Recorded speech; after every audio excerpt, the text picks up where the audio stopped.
ஒரு வழியா பிசிசிஐக்கு மூளை எட்டி இருக்குது.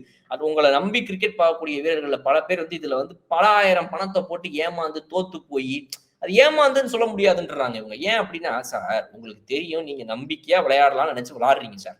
நீங்க சொன்னது இன்னைக்கு நடக்காம போயிருது. வேற எவனோ ஒருத்தர் ஆனா ஒரு கோடி அடிக்கிறார்ல. ஒருத்தரும் ஒரு நாள் என்னைக்காவது ரூ. 1,00,00,000 எங்கேயோ அடிச்சுக்கிட்டு தான் இருக்காங்க. அது நீங்க அடிக்க முடியலன்னா, நீங்க அதுக்காக போராடுங்க. எப்படி? என் சொத்த அடகு வச்சா? அப்படிங்கிற மாரி. பல பேர் இந்த ரூ. 49 ரூ. 69 அடிக்ஷன் ஆயிடுச்சுங்க. சும்மா டெய்லி விளையாடுறேங்கன்னு அடிச்சு ஆடிக்கிட்டு இருப்பாங்க. ஒரு நாளுக்கு ரூ. 50 நீங்க கணக்கு வச்சீங்கனாலே மொத்தம் 84 மேட்ச் 74 மேட்ச் நடக்குதுன்னு வச்சுக்கோங்களேன். 74 மேட்ச்சுக்கு ரூ. 100 வச்சா 7,400 ரூ. 3,700 கிட்ட செலவு பண்றாங்க ஒரு ஐபிஎல் அப்ப மட்டுமே. வருஷத்துக்கு மொத்தமா மத்த மேட்சஸும் விளையாடுறாங்க இந்தியா மேட்சஸுமே. அந்த வீரர் அந்த ரசிகர்கள்லாம் பார்த்தீங்கன்னா, கிட்டத்தட்ட வருஷத்துக்கு எப்படியும் ஒரு 5,000க்கு மேல செலவு பண்றாங்கன்னு வச்சுக்கோமே. 5,000, 7,000 செலவு பண்றாங்க. அப்படி செலவு பண்ணக்கூடிய இவர்கள் எல்லாருமே பரவாயில்லைங்க.